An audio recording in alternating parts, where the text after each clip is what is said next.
Hello, everybody. It's about that time. Let's go see what's in the fridge today.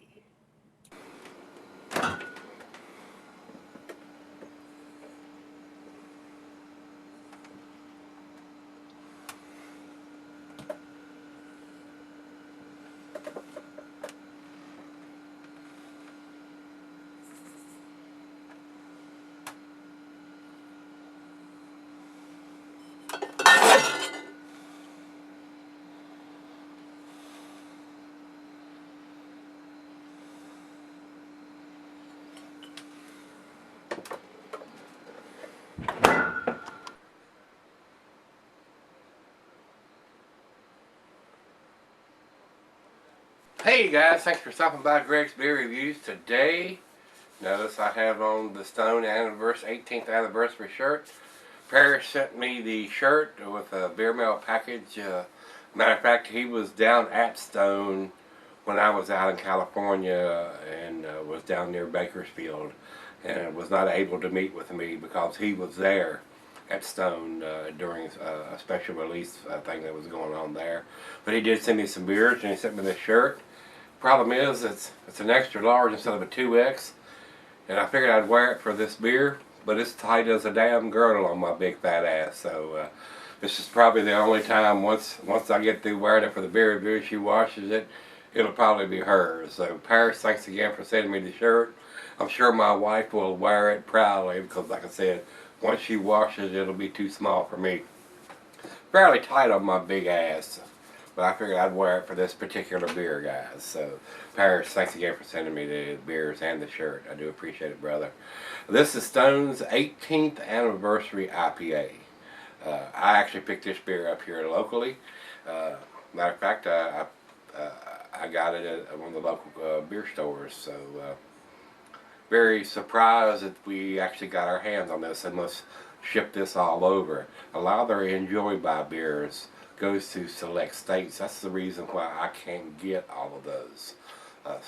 They don't ship them everywhere. Some states will get them on this release, and then some other states will get them on the next release.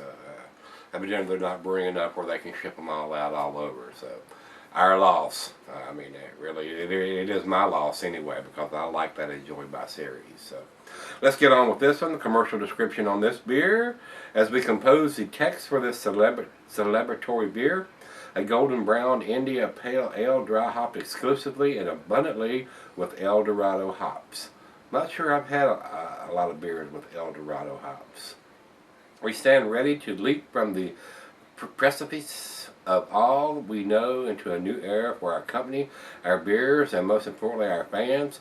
It's one that will see us exploring new territory both geographically and creatively as we evolve from pace setters for the American craft brewing movement to cross-planetary champions of the worldwide cause of craft, hoisting our banner to proclaim artisanal beers' vast superiority over stripped-down, business-driven, industrialized, fizzy, yellow mediocrity. Amen. We thank you for shadowing us for the first 18 years of our journey and welcome you to join us for the next leg and all that follows. And they sent out a thing, and it's been a competition basically for a lot of the eastern seaboard cities to compete for their next brewery, which is coming to the East Coast somewhere. And Roanoke was in the running for that, but I think since now they've been eliminated. And I think Richmond is still in the hunt, but I'm really not sure. They have not made any determination as of this date where that brewery is going. So hopefully it's close where we can get a lot of their beers that don't come here to come here. So with that being said, this is a 8.5%er. That's why I have the double glass. And it does not have the IBUs listed here on this particular version of the beer. Of course, Stone's out of Escondido, California. Was not able to get out there either when I was out there for the same reason, because of the couple we were with were not interested. So if I ever make it back out to California, I'm damn sure going to stop by Stone Brewery and check out those guys.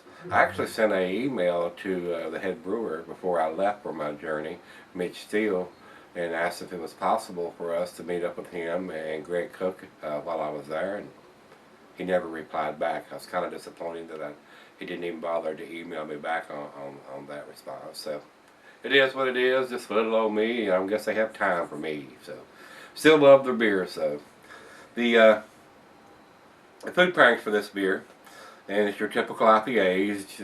The cuisine is barbecue. The cheeses are peppery, Monterey, pepper jack, sharp blue, cheddar, and your more pungent cheeses, gorgonzola, Limburger, and the meat is game, grilled meat and salmon. Glassware is a snifter, tulip, oversized wine glass. Like I said, I've got the double glass. And this is an IPA, so I wouldn't try to cellar it. And it's probably got a date on it, but the bottle is sweating now profusely since I've got it out of the fridge. And we'll check on the bottle when I come back on the final chug and see when it was put in the bottle. Alright, I don't think there's anything else we need to talk about. I don't think the other side has the IBUs listed here either, so let's get the cap off of this 22 ounce bomber. Nice hiss. Very nice cap. That'll go on the fridge. It's a little different than most of their caps.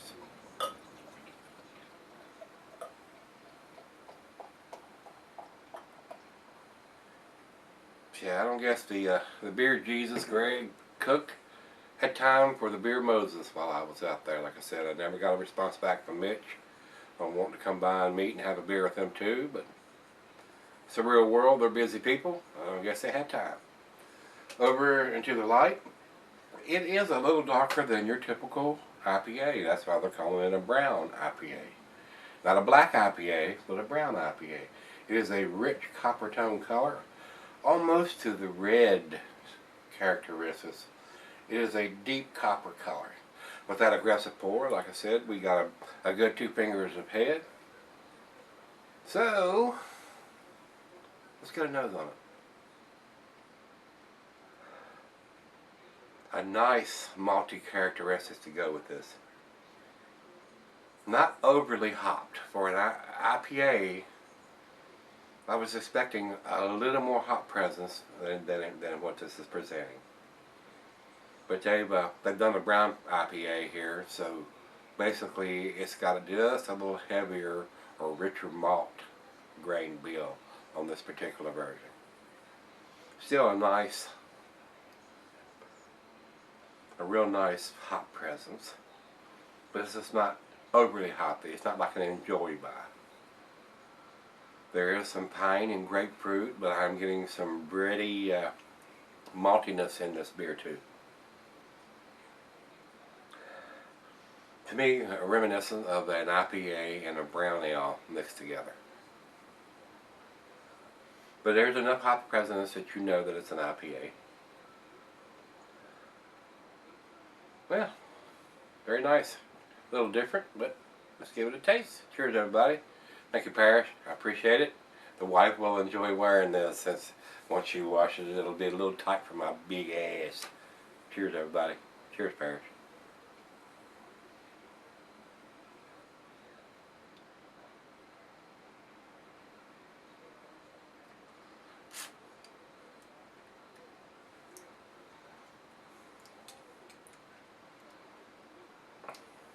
It is a little different.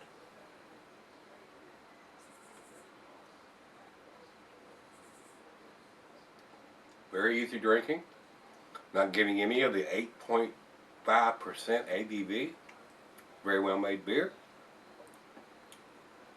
Not a hot bomb. I will tell you that. It is definitely not a hot bomb. If you're expecting a hot bomb from this, you will be disappointed.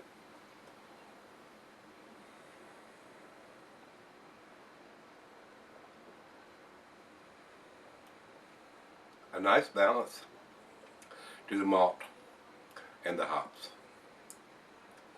If I was guessing, the IBUs are probably in the 70s or 80s. But there is enough rich sweetness up front to balance it out.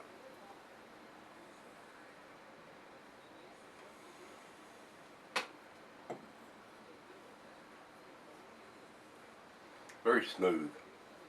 Very, very smooth. For an 8.5%er, it is damn smooth. But it's not your typical IPA from these guys. Even though the hops are there and they're present, it's not over the top in the hops for an IPA. And the 8.5%, I would consider this a double or an imperial IPA. Doesn't say that, but it's classified in Rate Beer here in Beer Advocate as an American double or an imperial IPA. Very different though. This is like an out of the box or a side project, if you will. I like it, but it's not a hop bomb. It's not as hoppy as I was expecting it to be. So let's let it warm up. It's right out of the fridge, 40 degrees, and let the other half have the other half of this in the bottle, and we'll come back and do the final chug on this one. I'm not blown away right now, so let's see where it ends up. Alright guys, I'm back. Got just a little bit left here. It's a very delicious beer. Doesn't quite fit the IPA style to me. There is a nice hop presence to this beer, but to me, like I said, it's more of like a brown ale and an IPA mixed together. There's a nice caramelly, toffee maltiness to the beer. It's not your standoutish IPA like an Enjoy By would be, or a Ruination, or even a Stone IPA would be, with that super in-your-face hot punginess to it. But it's still delicious. It's a nice change up from what a standard IPA would be, but I don't really think it quite fits the style for a double IPA or an imperial IPA, guys. That's just how I feel about it. Final chug.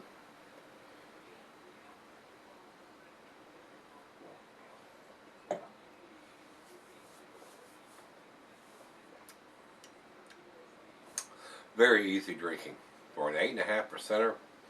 Very well made beer, very tasty, but not your typical IPA or double IPA.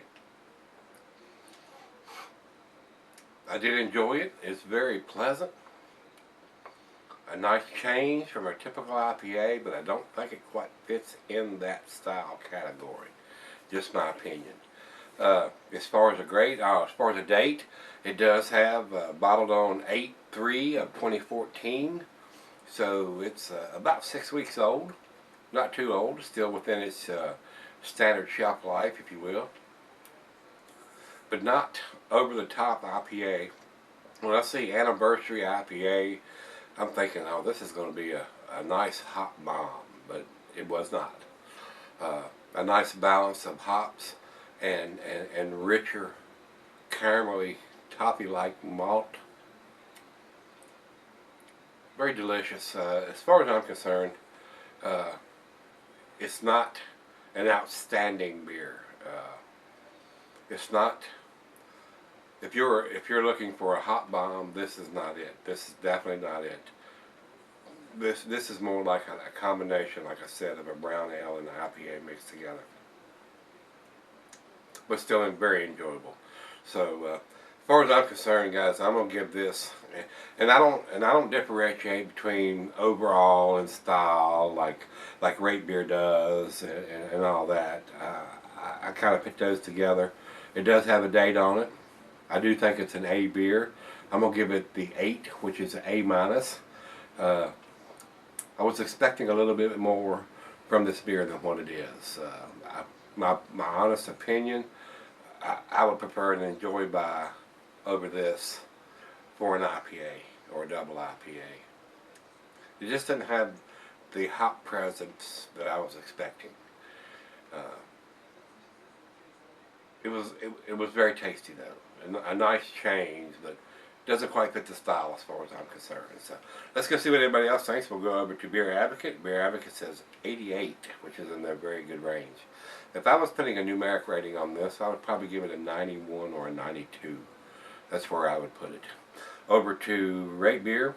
Rate Beer says overall 94, but 67 in the style. So I'm down with that. That's I don't think it quite fits the double or imperial IPA style, but it's still a very tasty, nice change up for an IPA with the darker or richer malt characteristics this beer brings. So very tasty. I'm glad I picked this one up. Got to try it. I still love Stone beers. Got the date on the bottle, like I said. Very tasty. but not quite to the Anniversary IPA. Man, they should have. I don't know what else they would have called it with the hop presence this does have, but it's not to the IPA, double IPA standards that Stone normally does. But still a very tasty beer, very easy drinking. Alcohol is very well hidden, very well made beer. So if you've had the 18th anniversary IPA, let me know what you think. And let's see what's in the fridge tomorrow, guys. See you then.